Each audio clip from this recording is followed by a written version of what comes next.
আর একটা খবর দিয়ে আপনাদের এই মুহূর্তে শেরাফুলির 4 নম্বর রেল গেটের উপরে লরি আটকে বিপত্তি। শেরাফুলি তারকেশ্বর লাইনে আপ ও ডাউন লাইনে ট্রেন চলাচল বন্ধ। রেল গেট বন্ধ না হওয়ায় সিগন্যালের সমস্যা হচ্ছে। এখন কি পরিস্থিতি আপডেট জানবো আশিক আমাদের প্রতিনিধি আমাদের সঙ্গে রয়েছেন। Ashiq, UEM Jaipur is a perfect target for prospective students aspiring for good jobs, good education with future-ready skills.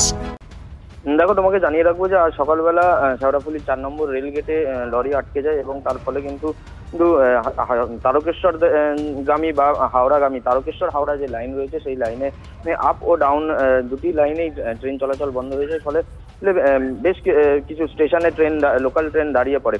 তবে রবিবার থাকায় আজকে সেই চাপ নেই যাত্রীদের।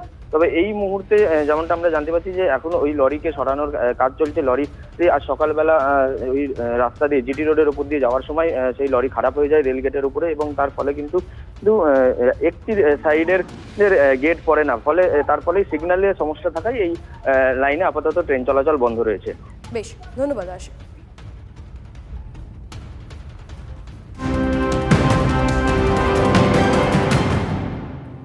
সুনিতা বুচকে মহাকাশে রেখেই পৃথিবীতে ফিরল স্টারলাইনার। যান্ত্রিক ত্রুটির কথা মাথায় রেখে ফেরানো হয়নি সুনিতা বুচদের। মহাকাশে আরো 5 মাসের অপেক্ষা শুরু সুনিতাদের।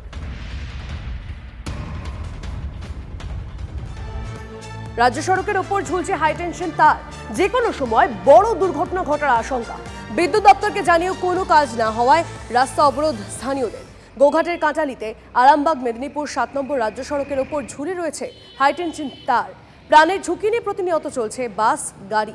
স্থানীয়দের রাস্তা অবরোধের জেরে সাত সকালে যানজট দেখা যায় রাজ্য সড়কে। গোঘাট থানার পুলিশের আশ্বাসে অবরোধ প্রত্যাহার। এখানে ইলেকট্রিক যে প্রবলেম হয়েছে, ইয়েকে ফোন করলাম, কোনো ব্যক্তি আসেন এখানে।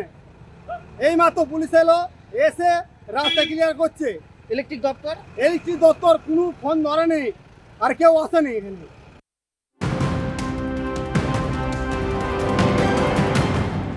এবার মধ্যপ্রদেশের নেকড়ের হামলায় জখম 5। খান্ডোয়ার একাধিক গ্রামে নেকড়ে আতঙ্ক। খবর পেয়ে নেকড়ে উদ্ধার করতে বন দপ্তর। এদিকে রোগী মৃত্যুকে কেন্দ্র করে তুমুল উত্তেজনা দমদমের একটি বেসরকারি হাসপাতালে। দফায় দফায় বিক্ষোভ মৃতের পরিবারে। জানা যাচ্ছে শুক্রবার হাসপাতালে ভর্তি হন দমদমের বাসিন্দা অঞ্জু মণ্ডল। শনিবার কন্যা সন্তানের জন্ম দেওয়ার পর নার্সিংহোম কর্তৃপক্ষ পরিবারকে জানায় অঞ্জু মণ্ডলের আরেকটি অপারেশন করতে হবে। তারপরই মৃত্যু হয় তার। চিকিৎসার গাফিলতির অভিযোগ তুলে বিক্ষোভ দেখান পরিবারের লোকজন। দমদম থানায় লিখিত অভিযোগ দায়ের হয়েছে। উনি বলে ব্লাড আনতে 2 ঘন্টা টাইম লেগেছে, ব্লাড আসছে না। ঠিক আছে, তারপর উনি ব্লাড দিয়েছে, এবার ব্লাড দিয়েছে, ব্লাড পেশেন্ট টানতে পারছে না।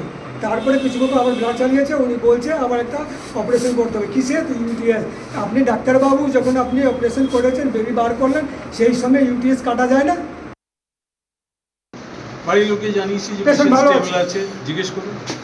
সেটা কটা নাগাদ জানিয়েছিলেন? সেটা অপারেশনের পরেই সব সময় জানাচ্ছেন উনি? সবসময় জানিয়েছি, সপ্তাহ অবধি জানিয়েছি।